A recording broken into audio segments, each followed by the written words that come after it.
गुजरात के वडोदरा से एक सनसनीखेज घटना सामने आई है जिसने शहर की सुरक्षा व्यवस्था पर सवाल खड़े कर दिए हैं। वडोदरा के वाघोडिया रोड इलाके में उस वक्त हड़कंप मच गया जब कंप्यूटर क्लास से घर लौट रही एक युवती पर दो अज्ञात हमलावरों ने हमला कर दिया। जानकारी के मुताबिक दोनों युवक मुंह पर कपड़ा बांध कर आए थे। उन्होंने युवती को रास्ते में रोका और कथित तौर पर जबरदस्ती उसे जहरीला पदार्थ पिलाया और चाकू से हमला किया। घटना में घायल युवती, जिसकी पहचान अक्षा बोडीवाला के रूप में हुई है, उसे तुरंत इलाज के लिए सयाजी अस्पताल में भर्ती कराया गया, जहां उसकी हालत पर नजर रखी जा रही है। અમારી છોકરી 19 વર્ષની છે, 1 મહિનાથી ક્લાસ જાય છે। એ કોમ્પ્યુટર ક્લાસ છે। હું 4 રસ્તા ત્યાંથી આવતી હતી, રિક્ષા કરાવતી હતી તો 2 જણ છોકરા આવ્યા, રૂમાલ બાંધેલો મોં પર થો ને એક છોકરાની આંખ ખાણી હતી। એને જબરજસ્તી દવા પીરાઈને એને છુરીનો ઘા માર્યો છે પેટમાં। એ રિક્ષાની વાર જોતી હતી, રિક્ષા કરાવતી હતી તો કોઈ 2 છોકરા આવ્યા, એને રૂમાલ બાંધેલો હતો મોં पे ને એને ખેંચીને દવા પીરાઈ। આ દવા છે બી છે ને છુરીનો ઘા માર્યો છે પેટ पे। સેફટી માટે એવું જ કહેવા માને છે કે કમિશનરને કહો કે અમારી છોકરી સેફ રહે ને એના જે આ કર્યું છે એને જલ્દ से जल्द पकड़े ने એની કાર્યવાહી કરે કે એ કોણ છે એને પકડે।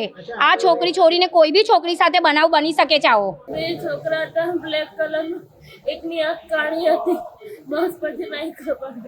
પછી મેં બૂમા બૂમના ભાત જમદોડ કરીને તો એ લોકો ભાગી ગયા આમ પાછળના રસ્તે। પછી મેં એની હાઈટ વાઈટ ખબર છે કેટલું શું છે અને એક મિનિટ એરિયા એડ્રેસ કયા ગામ સનરાઈઝ સ્કૂલની પેટ્રોલ બમખાના પાસે તઈ પાછળ હવે પંબા બે ઉભેલા હતા, તઈ ઉભેલી હતી। ફોન કરો અમારે કાં તો રિક્ષા રોકાવતી હતી તો આયા એકદમ પાછળ પછી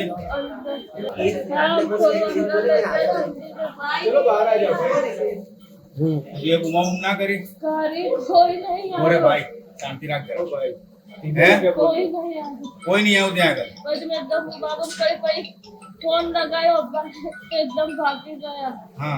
इस घटना के बाद इलाके में दहशत का माहौल है और स्थानीय लोगों ने शहर में महिलाओं की सुरक्षा को लेकर गंभीर सवाल उठाए हैं।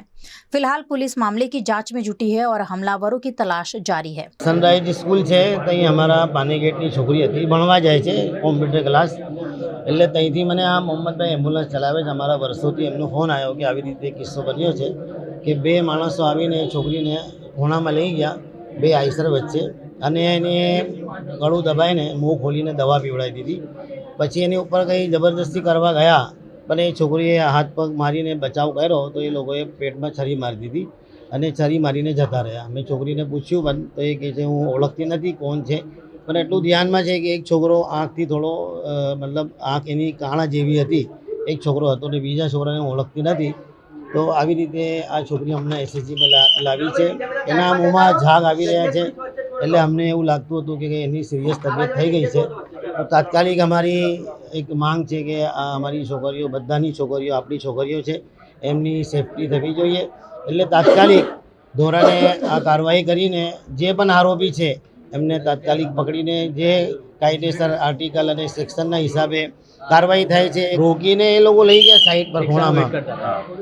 એ તો સીધી વાત છે કે રિક્ષામાં આવતી હતી છોકરી, ટ્યુશનમાંથી છૂટે તો એટલે ઊભી હતી, રિક્ષા રોકાઈ નહીં, રિક્ષા જતી રહી, બીજી રિક્ષાની રાહ જોતી હતી, એટલામાં એ લોકો આવીને અચાનક એને અંદર લઈ ગયા અને આવી રીતે આ કાર્ય કર્યું છે। એ બહુ ખોટું કાર્ય છે અને શરમજનક છે।